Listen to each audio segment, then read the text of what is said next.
अस्सलाम वालेकुम। बलूचिस्तान में मिसिंग पर्सनस के हवाले से एहतजाज के लिए आने वाले अपने बहन भाइयों और बेटों बेटियों के हवाले से बात करूंगा इस व्लॉग में। बड़ा ही खास व्लॉग होगा। इस व्लॉग को प्लीज़ मुकम्मल देखिएगा और इसको शेयर भी ज़रूर कीजिएगा। यह मैं नहीं कहता मेरे चैनल को भले आप सब्सक्राइब करें या ना करें, अगर आपका जी चाहे तो मेरे चैनल को भी सब्सक्राइब कर लीजिएगा। आज कौमी सेनेट में सादिया अब्बासी साहबा ने तकरीर की है और उस तकरीर में उन्होंने निगरान वज़ीर आज़म के हवाले से कुछ कहा है, तो मैं आपको ये सुनाता हूँ। क्योंकि निगरान वज़ीर आज़म ने बलूचिस्तान से अपने ही सूबे से आने वाले एहतजाज करने वाले मिसिंग पर्सन के हवाले से उनके बारे में कुछ कहा है। इन एहतजाज करने वालों में हर उम्र के लोग मौजूद हैं। आप देखें उनके जो वीडियोस अभी तक मैंने देखी हैं उसमें बड़ी उम्र की ख़वातीन भी हैं और छोटी उम्र के भी हैं। एक नाबीना बच्ची भी मैंने देखी है इन एहतजाज करने वालों में, बड़ी मासूम सी। तो ये एहतजाज करने आए हैं तो इनका कोई ना कोई रीज़न होगा क्यों ये एहतजाज करने आए हैं, इस पर भी बात करेंगे मुकम्मल इस व्लॉग में। दुनिया में एहतजाजों की तारीख पर भी थोड़ी सी बात करूँगा और ये भी बताऊँगा आपको कि जब एहतजाज होते हैं तो स्टेट की क्या जिम्मेदारी होती है और स्टेट एहतजाज करने वालों के साथ क्या सलूक करती है।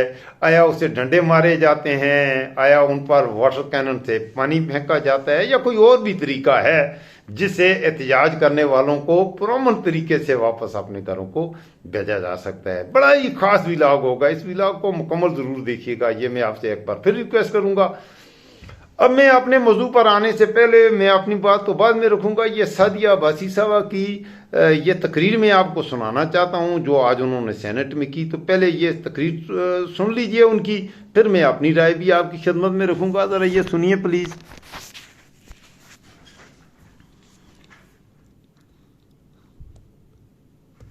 निगरान वज़ीर-ए-आज़म अनवारुल हक काकड़ के बलूच मुजाहिरीन से मुतालिक अल्फाज अफसोसनाक है। नून लीग की सेनेटर सादिया अब्बासी ने सेनेट में कहा, कल निगरान वज़ीर-ए-आज़म ने एहतजाज करने वालों को मुल्क दुश्मन कहा, हमदर्दी करने वालों को कलदम तंजीमों में शमूलियत का मशवरा दिया।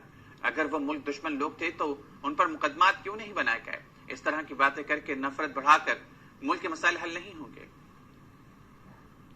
जो इंटरिम प्राइम मिनिस्टर उन्होंने प्रेस कॉन्फ्रेंस की और उन्होंने उसमें कहा कि ये जो लोग प्रोटेस्ट कर रहे हैं ये पाकिस्तान के दुश्मन हैं और जो उनके साथ हमदर्दी कर रहे हैं वो जाके उन ऑर्गेनाइजेशंस को ज्वाइन कर लें जो बैंड ऑर्गेनाइजेशंस हैं बलूचिस्तान की। ये इंतहाई अफसोसनाक बात है कि इस मुल्क का एक ऐसा शख्स जिसका सिर्फ एक लिमिटेड मैंडेट और रोल हो और अपने ही सूबे के लोगों के बारे में इस तरह के ख्यालात रखता हो।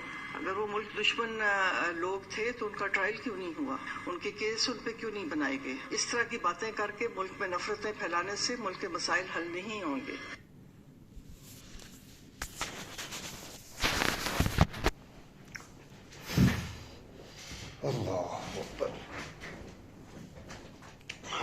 जी दोस्तों, मैंने आपकी खिदमत में सादिया अब्बासी साहबा की स्पीच रखी, आपने सुनी, लफ्ज़ बलफ्ज़ आपने सुनी होगी। हुआ क्या कि गुज़श्ता रोज़ वज़ीर आज़म, निगरान वज़ीर आज़म, उसने कहा है जी कि ये जो लोग हैं ये तो कानून तोड़ने वाले हैं, ये सही लोग ही नहीं हैं जो एहतजाज करने वाले हैं। मैंने कहा मैंने आपको एहतजाजों की तारीख पर बात करूँगा।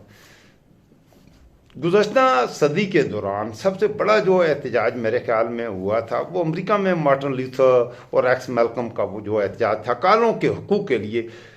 तो बल्कि वो मार्टिन लूथर की वो स्पीच आपने सुनी या नहीं सुनी, अगर नहीं सुनी तो मैं आपको सजेस्ट करूँगा ज़रूर सुनिएगा। उसको one of the best speeches of history में गिना जाता है, आई हैव अ ड्रीम के नाम से थी। तो उसमें मार्टिन लूथर ने अपने ड्रीम्स बताए थे, कालों के हकूक़ के हवाले से बात की थी। और वो अमेरिका की तारीख का मेरे ख्याल में, अगर मैं गलत नहीं कह रहा, तो बड़ा तरीन एहतजाज था। 10 लाख लोग वाशिंगटन में जमा हुए एहतजाज करने के लिए। अच्छा, एहतजाज था कालों के हकूक़ का, और मज़े की बात यह है उस एहतजाज में 80% लोग, आगे जो लोग बैठे हुए हैं वो गोरे हैं, गोरियां हैं। ये बात सुनने वाली है। एहतजाज कर रहे हैं कालों के हकूक़ के वाले में कि उन्हें मुसावियाना हकूक़ अमेरिका में, इसीलिए तो यूनाइटेड स्टेट्स ऑफ अमेरिका जो है वो यूनाइटेड स्टेट्स ऑफ अमेरिका है। और इसी वजह से that is the only reason that United States of America is a super power and United States of America is leading the world in democracy. हाँ जी, वो दुनिया में डेमोक्रेसी ये होती है कि बात हो रही है कालों के हकूक की, और कालों की हकूक के बात के लिए कालों से ज्यादा गोरे निकल आए हैं। एहतजाज हुआ और वॉशिंगटन में ऐसे, ये मैं 60 की दहाइयों की बातें कर रहा हूं मेरे दोस्तों, उस वक्त भी वो इतने महजब थे। एहतजाज में उसने आया वो ड्रीम, वो स्पीच आप खुद सुन लीजिए, और एहतजाज में कितने लोग हैं उसका भी आगे क्राउड से भी आपको अंदाज़ा, वो यूट्यूब में बिल्कुल महफूज है वो उसकी स्पीच भी मार्टिन लूथर की, तो वो आप ज़रूर सुनिएगा। अर्ज करने का मतलब ये है कि एहतजाज होता रहता है, ये कोई पहला नहीं है कि पाकिस्तान में एहतजाज होते हैं, दुनिया में एहतजाज होते हैं, इंग्लैंड में होते हैं, फ्रांस में होते हैं, अमेरिका में होते हैं, इकॉनमी के हवाले से होते हैं, मुख्तलिफ रीजन के हवाले से एहतजाज होते रहते हैं। रियासत की क्या जिम्मेदारी होती है? रियासत की जिम्मेदारी ये होती है कि एहतजाज करने वालों की बात को सुना तो जाए कि वो एहतजाज कर क्यों रहे हैं। तो अब मैं उन एहतजाजों की तारीख से निकलता हूँ, उसमें मैं अलग व्लॉग बना दूंगा। अगर आप इस व्लॉग को पसंद करेंगे तो मैं एहतजाजों पर एक अलग व्लॉग बना दूंगा। उसमें मैंने काफ़ी स्टडी किया हुआ है एहतजाजों के हवाले से, तो मैं इंसानी तारीख के बड़े बड़े सारे एहतजाजों का वहाँ पर तज़किरा कर दूंगा।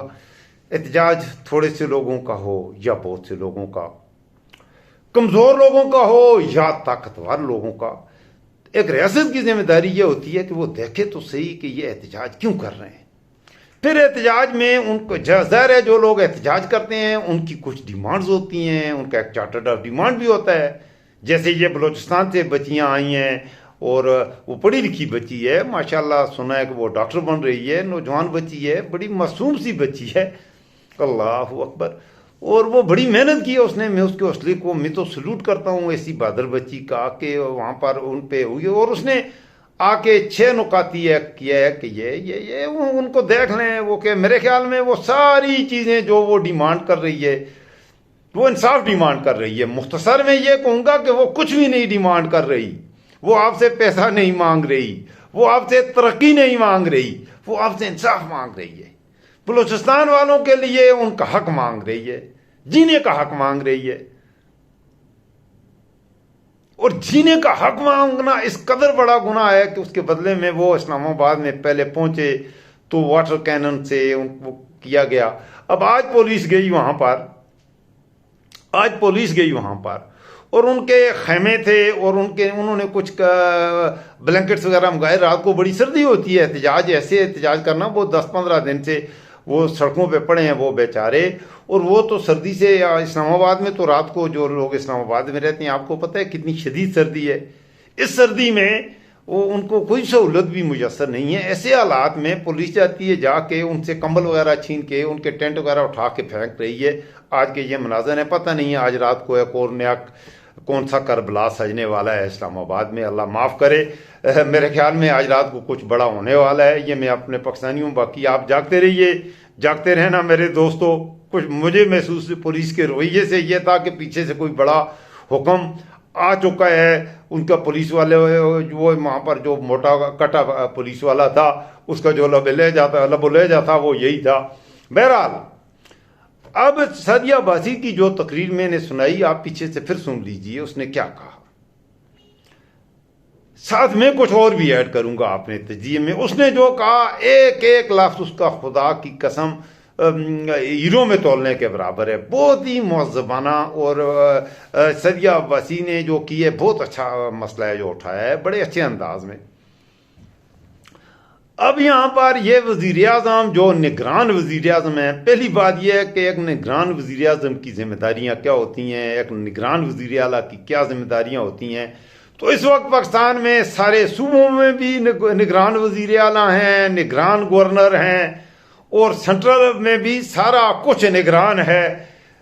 जो निगरान है, निगरानों का काम था सिर्फ आकर पाकिस्तान में इलेक्शन कंडक्ट करना, इसके अलावा उनका कोई काम था नहीं। अब ये हमारा जो निगरान वज़ीर आज़म है, क्योंकि पहले तो नहीं है, अब पता नहीं है, उधर राजा बाजार से लंडे से जाके रोज़ाना नया कोट, रोज़ाना नए कलर की टाई पहनता है, पहन के आके वो बकवास करता है। तो ये लंडे बाजार में पता नहीं ये छुपके जाता है या चेहरे पे मास्क डाल के, क्योंकि इतने महंगे महंगे सूट इसके पास वैसे तो इतने पैसे नहीं होंगे, वैसे तो ये निगरान वज़ीर आज़म है, इसके पास इतने पैसे कहाँ से आए हैं। बहरहाल नए नए सूट पहनता है, तो वो वैसे लंडे के ही होंगे। आप बताइएगा, ये लंडे बाजार में सुना है कोट वगैरह सस्ते मिल जाते हैं, और टाइयाँ भी पता नहीं है किसी की चोरी करके पहनता है या कुछ है। ये गलीज आदमी के क्या जुबान क्या इस्तेमाल कर रहा है, अल्लाहु अकबर कबीरा। भाई तुम क्या कह रहे हो, खुदा के बंदे, तुम्हारे सूबे की वो बच्चियां हैं। मैंने पहले भी 3-4 व्लॉग्स बनाए हैं और मैंने आपकी खिदमत में अर्ज किया है कि आप देखो कि आपसे वो क्या डिमांड कर रहे हैं। पहली बात तो यह है कि उन पर इतना जुल्म हुआ क्यों है, इस बात को इन्वेस्टिगेट करो। क्यों है, मिसिंग पर्सन क्यों होते हैं। अभी इलेक्शन आने वाले हैं, कागजात नामजदगी के दौरान जमा करने के दौरान क्या हुआ, सारे तमाशे देखो, लोगों के रास्ते कैसे रोके गए। आज जमशेद दस्ती का आया, उस बेचारे के साथ उसकी वाइफ की किस तरह बेउन्नति की। पहले वो उस्मान और उमर डार के साथ उनकी मार हो रही है, साल को उनके साथ क्या हुआ। और तुम आगे से यह कहते हो कि यह तमाम जुल्म कहीं पे हो रहा हो, उसको जस्टिफाई का यह तरीका है कि इनकी हमायत में बोलने वाला भी जो है उसे वो बलूचिस्तान के उनका वो कहते हैं उनके जो वहाँ पर जो हैं वेपन्स के साथ जो कर रहे हैं या उनके साथ चले जाओ। मैं भी उनकी हिमायत कर रहा हूँ, मैं जाऊँ उनके साथ। मेरे दोस्तों मैं उनकी हिमायत में बोल रहा हूँ, मुझे तो वो बड़े मासूम लगते हैं। बलोच मेरे भाई हैं, ला इलाहा इल्लल्लाह मुहम्मदुर रसूलुल्लाह, बलोचों को मेरा भाई बनाता है, वो तो मेरे भाई हैं। सिंधी जो हैं वो मेरे भाई हैं। ये बलूचिस्तान की ये मेरी बच्चियाँ हैं, ये मेरी बेटियाँ हैं, ये सारे पाकिस्तानियों की ये बेटियाँ हैं, ये बच्चियाँ हमारी। उनको कम्बल नहीं दे रहे हो कि रात को वो सर्दी से ठिठर के मर जाएं। यार जालम के बच्चों, वो पुलिस वाला 2 टके का कटा, वो तो ये कह कर ही नहीं सकता उसके पीछे कोई है जो उसे ये सारा कुछ करवा रहा है। एक पुलिस वाले की क्या हैसियत है। नौकरी वाला आदमी होता ही गुलाम है, वो है अपने इदारे को के तहफ़्फ़ुज़ के लिए, अपने इदारे के लिए वो सारा कुछ करता है। मुल्क से तो उसे मोहब्बत क्या होगी यार, मुल्क से मोहब्बत तो हम जैसे गुनाहगारों को होती है जो आज़ाद हैं, जो किसी सरकार के फिर नहीं होते। सरकार की गुलामी में नौकरी में मैं खुद अगर रहा हूँ, गुलामी होती है वो आज़ादी। अब मैं आज़ाद हूँ अल्हम्दुलिल्लाह। तो बहरहाल मैं बोल सकता हूँ और ये बोल सकना चाहिए। मैं तो कहता हूँ सरकार में होने वाले लोगों को, हर गवर्नमेंट एम्प्लॉय को भी बोलने का हक होना चाहिए कानूनी तौर पर। क्यों नहीं बोल सकता। गवर्नमेंट में का एम्प्लॉय होना ये कितना बड़ा गुनाह है। कोई पुलिस वाला है, कोई टीचर है, कोई डॉक्टर है, कोई पब्लिक हेल्थ का आदमी है जो गवर्नमेंट एम्प्लॉय है, क्या आप सियासत पर नहीं बोल सकते। क्यों नहीं बोल सकते। क्या दुनिया में और मुल्कों में भी ऐसे ही होता है, नहीं बोल सकते। अमेरिका में तो सबसे ज्यादा उनके जो सेनेटर्स हैं, जो उनके कांग्रेसमैन हैं, वो उनके टीचर हैं, उनके लॉयर्स हैं। वो तो सियासत में होते हैं, वो तो सियासत पर बात करते हैं, उनको तो नहीं रोका जाता। हमारे यहाँ एक निराला है, पाकिस्तान का आदमी, वो क्या कहते हैं, निराला है, बाबा आदम ही निराला है। मैं अब अपने टॉपिक पे वापस आता हूँ। बीच में ज़रा थोड़ा इधर उधर भी जाना है, चला जाता है आदमी, गैर शऊरी तौर पे ही चला जाता है। मौजू मेरा बलूचिस्तान के ये बच्चे और बच्चियाँ हैं, बड़े मासूम बच्ची हैं, और मेरे ख्याल में उनका जो चार्टर ऑफ डिमांड जो उस दिन उस बच्ची ने पढ़ के सुनाया था हफ्ता पहले, वो बिल्कुल जस्ट वो इंसाफ मांग रही है, उसे इंसाफ मिलना चाहिए। और जो उनके रिजर्वेशंस हैं उनको ख़त्म करना चाहिए और उनसे माफ़ी मांगनी चाहिए। देखें, हमने जो बांग्लादेश वालों पे हमने जुल्म किए, माफ़ी भी नहीं मांगी, उल्टा वहाँ पर तो वो एक ऐसी नंगा बाब है पाकिस्तान की तारीख का बयान करते हुए ही टाँखें कांप जाती हैं। तो इसी वजह से सकूत डाका भी हुआ। बलोच हमारे साथ ही रहना चाहते हैं अक्सरियत। वो 2-4 ऐसे आदमी बकवास किस्म के, उनकी बात ना करो। बलोच बहुत ही अच्छे लोग हैं, मेरी बहुत से बलोचों से मुलाकात हुई है। इधर रायवंड में आता जाता हूँ तो रायवंड में मेरी मुलाकात हुई है बलोचों से, मुझे तो बहुत ही प्यारे लगे हैं, इतने मासूम। बल्कि मुझे ख्याल है, मेरे ख्याल में पाकिस्तान में सबसे अच्छे लोग बलोच हैं। बलूचियों से अच्छा कोई है ही नहीं है मेरे ख्याल में पाकिस्तान में। अल्लाह का खौफ रखने वाले, बिल्कुल मुनाफिकत उनमें है नहीं, सिंपलिसिटी है उनकी लाइफ में। ज़बरदस्त किस्म के लोग हैं, सच्चे लोग हैं बलूचिस्तान के। और उनका चार्टर्ड ऑफ डिमांड अगर देख लेना था देता तो ये हमारा वज़ीर आज़म, ये भी बलोच है, लेकिन ये वो बलोच नहीं है जिनको मैं जानता हूँ, उनसे थोड़ा ये मुख्तलिफ है। पता नहीं है ये किस नस्ल का बलोच है, ये मैंने आपकी खिदमत करना था। आपने कमेंट्स में मुझे बताइएगा, आप अपने बलूचिस्तान के बहन भाइयों और हमारी ये जो बेटियां इस वक्त परेशान हैं, सर्दी में ठिठर रही हैं और उनके कुछ जैज से मुतालबात हैं, उनको उनकी आवाज़ क्यों दबाई जा रही है, इस बारे में आप क्या कहते हैं? आया ये इंसाफ पर मुबनी है? अपना ख्याल रखिएगा, मुझे दुआओं में याद रखिएगा। ये शोले यहीं तक नहीं रहेंगे, कल आपके घर मेरे घर भी पहुँच सकते हैं। अल्लाह हाफिज़, फ़ी अमान अल्लाह।